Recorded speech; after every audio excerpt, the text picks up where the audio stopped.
What you think becomes your reality.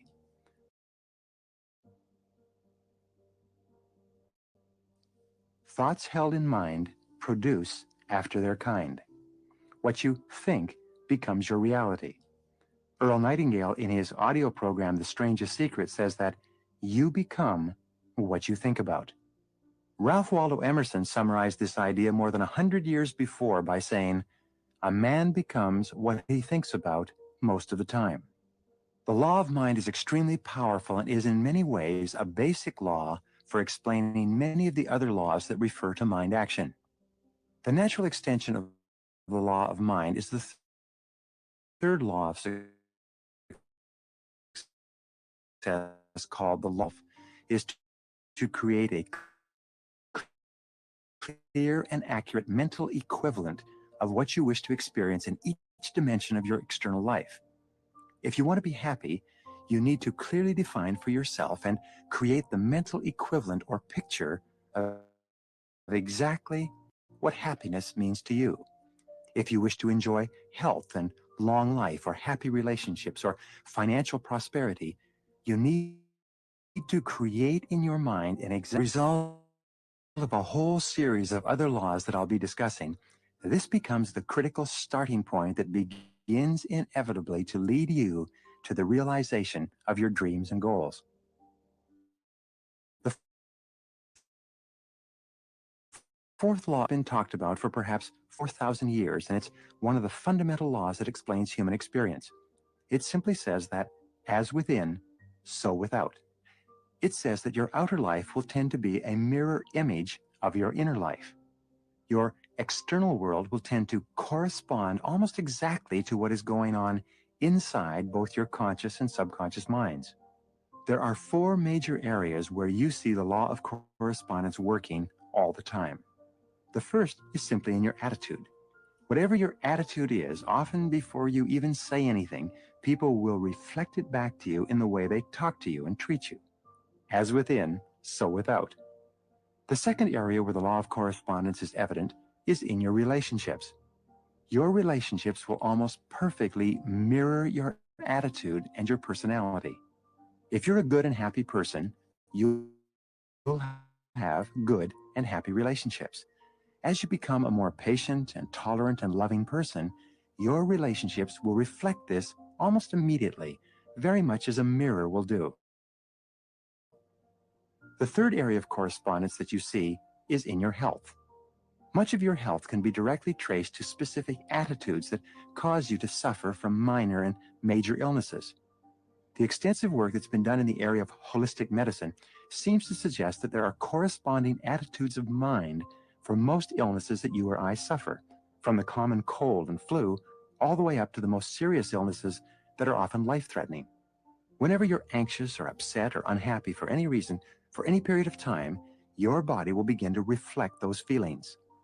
The entire basis of psychosomatic medicine is the conclusion that your mind, psycho, makes your body, soma, sick. What your mind harbors, your body eventually expresses. The fourth application of the law of correspondence is that your external world of material accomplishment will exactly correspond to your religion that helps you to be more effective in your work, the more you will be paid. You can't hope to acquire or achieve anything more on the outside until you've acquired it or achieved it on the inside. The law of correspondence reigns supreme. The fifth law of success is the law of belief, which says that whatever you believe with emotion becomes your reality. You always have a tendency to act in a manner consistent with your innermost beliefs and convictions. Your beliefs, in fact, act like a filter or a screen that edit out incoming information and only allows into your conscious awareness the things that you've already decided are true about yourself and the world. William James of Harvard said, "Belief creates the actual fact." In the Bible it says, "Whatsoever a man thinketh in his heart, so is he." For example, if you absolutely believe that you are meant to be a great success in life and that no matter what happens, nothing can stop you from achieving the greatness that is yours, you'll act in a manner consistent with that belief and you'll eventually make it come true. If you doubt your ability to be successful for any reason, this negative belief will be demonstrated in your tendency to hold yourself back. The most important part of the law of belief is the necessity for you to question your own self-limiting beliefs. These are the beliefs that act like the brakes on your potential. These are the nagging doubts and fears that people have about themselves and their abilities that cause them to sell themselves short. When you have self-limiting beliefs, you have a tendency to settle for far less than you may be capable of. Self-limiting beliefs revolve around your ability to lose weight or quit smoking or earn a certain amount of money or be attractive to members of the opposite sex or develop new abilities that are more conducive to your success and happiness. One of the most important steps you can take toward achieving great success is for you to question these self-limiting beliefs. You might even ask others who know you well what self-limiting beliefs they seem to think that you have that may be holding you back. Remember, self-limiting beliefs are often used as excuses.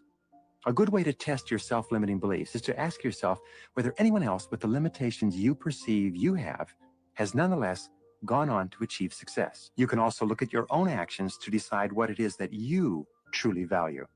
Remember, it's not what you say or hope or wish or intend that is a true expression of your values and beliefs. It's only what you do. Children are very aware of this, and they ignore the advice of their parents when their parents say, "Do as I say, not as I do." The fact is, we all seem to know that a person's actions are the true reflection of their innermost convictions. There's a great deal of confusion and unhappiness in the world today because many people feel that if they say something emphatically enough or write about it, it means that they truly believe it. But this is false. You only truly believe what you do. Your actions do speak far more loudly than your words. For example, if you truly believe in the values of persistence and dedication, it'll be evident in the things that you do every single day. If you truly believe in the values of honesty and integrity and self-discipline, you'll demonstrate these qualities in your every behavior. In fact, you can tell what a person values by looking at what they did in the past when the pressure was on. It's only when you're forced to make a choice that you know what it is you really value. For example, when you have to choose between family and work or between money and honesty, your true values come out. The wonderful and important thing about your values is that you can develop them in yourself by disciplining yourself to act consistent with them, even if you haven't yet made them a fixed part of your character. I'll explain this later in the program. The seventh law of success is the law of motivation, which says that everything you do is triggered by inner desires and urges and instincts, many of which may be at an unconscious level, and your attitudes and behaviors will be determined by your dominant motivations, by what you really want and need in life, not by what you think you want. This is an extension of the law of values, and it's very important for you to understand. There's a simple formula called the ABC formula of human motivation and human action. The ABC stands for antecedents, behavior, and consequences. The antecedents are the things that happen before the behavior. The behaviors are the things you do. The consequences are what happens as a result of your behavior. We know that psychologically only about 15% of your motivation comes from the antecedents, from what you read or learn or are told to do or not do. However, about 85% of your motivation comes from your expectations, what you think will happen. It's your beliefs about the consequences of the future that causes you to behave in a certain way. The clearer you are about the consequences of your actions, and the more intensely you desire to enjoy the consequences that your behaviors may lead to, the more motivated you'll be.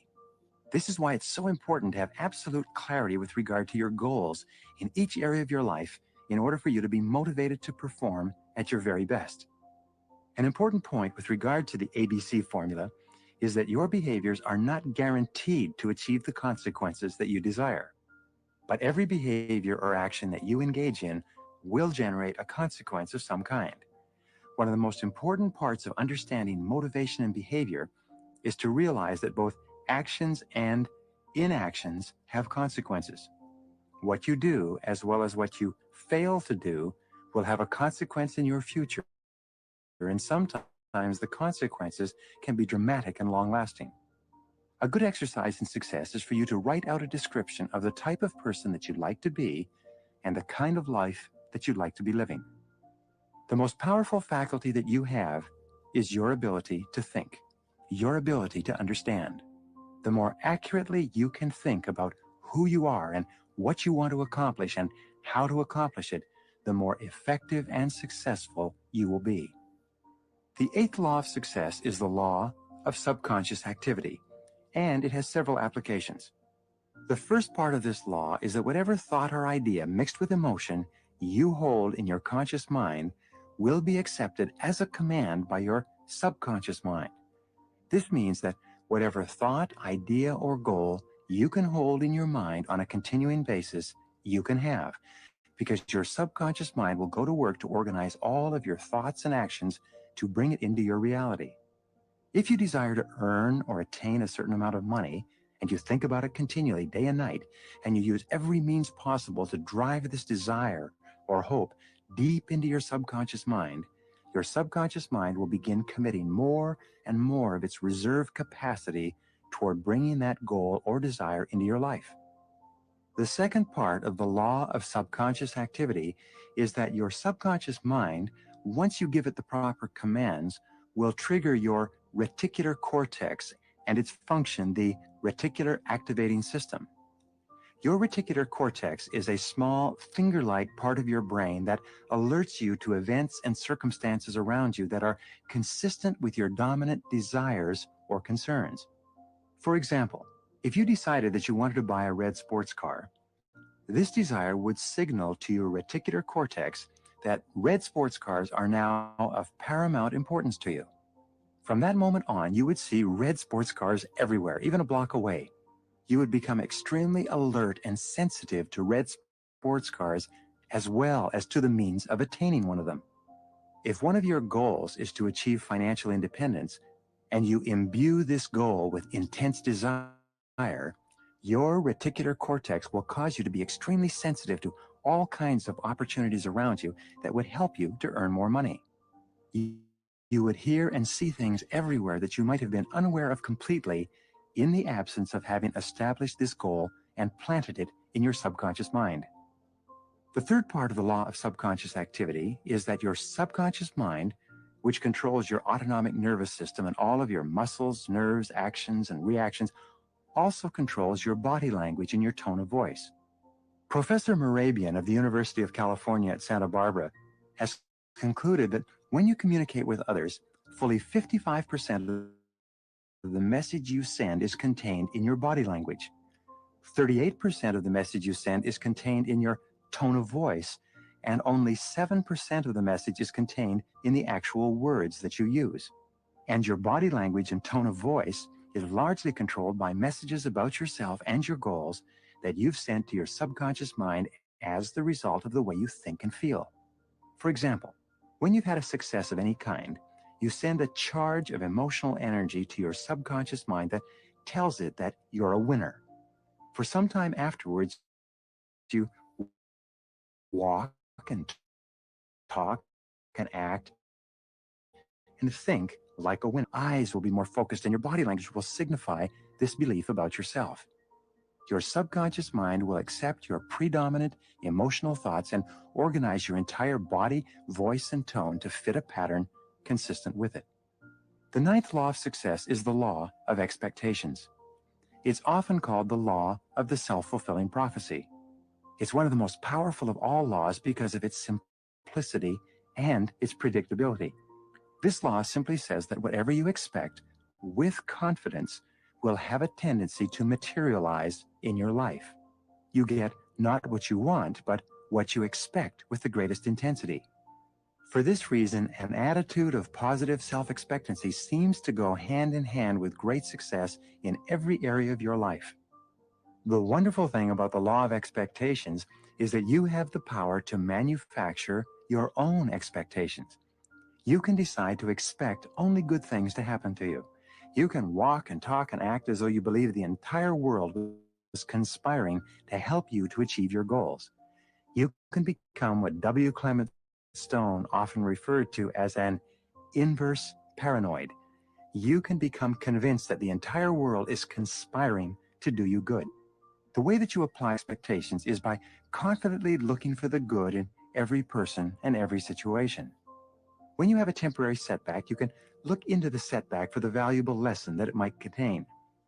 Instead of becoming upset, you can say to yourself something like, I believe in the perfect outcome of every situation in my life. This kind of affirmation causes you to approach everything you do with a more positive and open and optimistic attitude. The most powerful of all expectations are the expectations you have of yourself. You should approach everything you do with an attitude of calm, confident self-expectancy. You should expect to be successful more times than you're unsuccessful. Expect to win more times than you lose, and expect to eventually achieve your goals if you carry on long enough. The 10th law of success, which applies to many other areas of life, is called the law of concentration. It says that whatever you concentrate on and think about repeatedly with emotion tends to become more and more a part of your inner and outer life. Some of the most important work in psychology shows that if you dwell upon qualities that you wish to develop, like courage and sincerity and persistence, you tend to actually build those qualities brick by brick into your character and personality.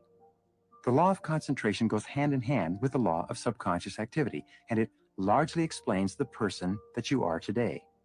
Whatever you've concentrated on in the past and are concentrating on in the present is having a major impact on your conduct and behavior.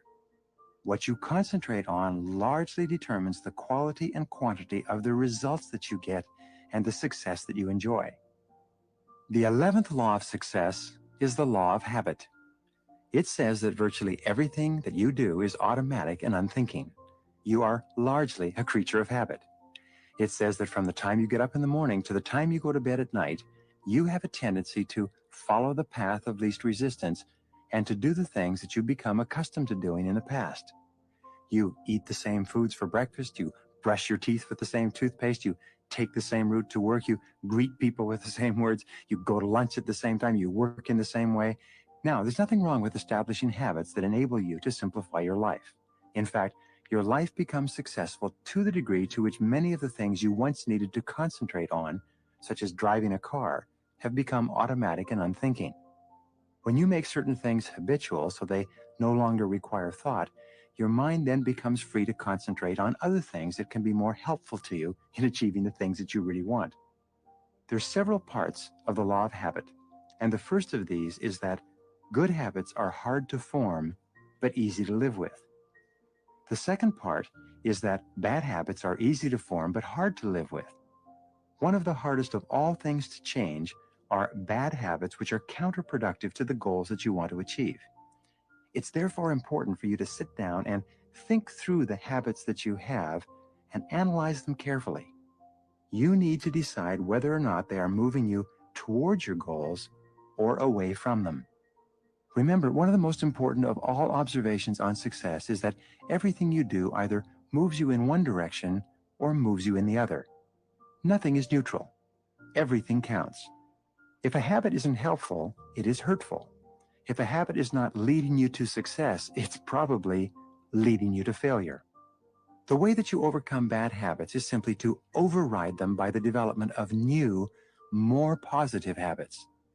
For example, if you have a golf swing that's causing your ball to go into the rough, you can override that habitual swing by taking lessons and learning how to hit the ball differently.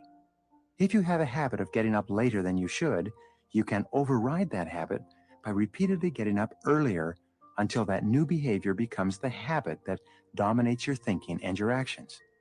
By practicing the law of concentration in conjunction with the law of habit and thinking continually about how you would be with a new habit or behavior, you drive this message into your subconscious mind and you eventually begin to behave in a manner consistent with the new habits you wish to form. This brings us to the 12th law, one of the most important of all the laws of success, and that is the law of attraction. The law of attraction says that you are a living magnet and that you inevitably attract into your life the people, events, and circumstances that harmonize with your dominant thoughts. This is why we say that whatever you can hold in your mind on a continuing basis, you can have. Whatever thought you hold clearly and mix with emotion begins setting up a force field of mental energy that begins drawing towards you the things that you need to achieve that goal. This law of attraction has been written about for hundreds, if not thousands of years. It's contained in the old folk sayings, like attracts like, or like begets like. Or you've perhaps heard, birds of a feather flock together. My friend Mark Victor Hansen says that whatever you want, wants you. These are all ways of saying that your mind is extremely powerful and that whatever you think emotionalized becomes a form of energy like a magnet that's attracting the events and circumstances you experience into your life. In music, the law of attraction is often referred to as the law of sympathetic resonance. It explains, for example, that if you have two pianos in a large room and you hit the key of C on one of the pianos and then walk across the room to the other piano, the C note or string on the second piano will be vibrating in perfect harmony or resonance with the C string on the first piano. One of the most common examples of this law is when you enter a room full of people and you almost invariably have a sympathetic resonance or attraction with someone else in the room.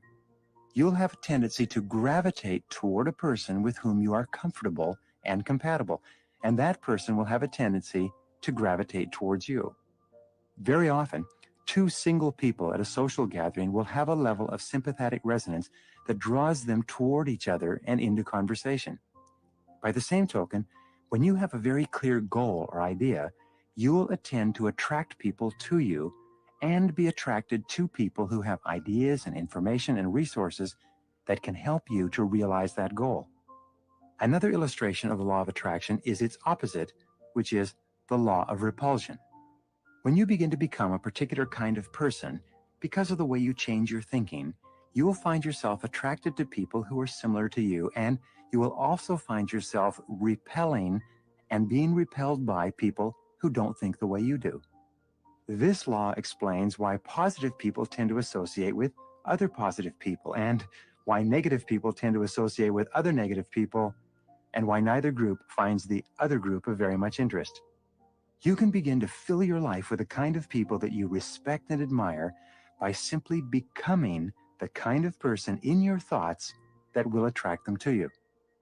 The 13th law of success is the law of choice, which says that you are always free to choose the content of your conscious mind, but in so doing, you are choosing every other part of your life. Your thoughts control your reality, and since no one else but you can think for you, the thoughts that you choose to harbor determine everything that happens in your life. The wonderful thing about the law of choice is that it says that you have complete freedom to think, and therefore to be anything that you intensely desire. The choice is always up to you. The law of choice also says that you are where you are and what you are because you have chosen to be there. If you're not happy with where you are and what you are, it's up to you to choose to be and do something else. The 14th law of success is the law of optimism, which simply says that a positive mental attitude goes hand in hand with success and happiness in virtually every dimension of life. The quality of optimism is the quality that makes you into a cheerful and pleasant person, a person that other people like and want to be around and help. The most successful men and women tend to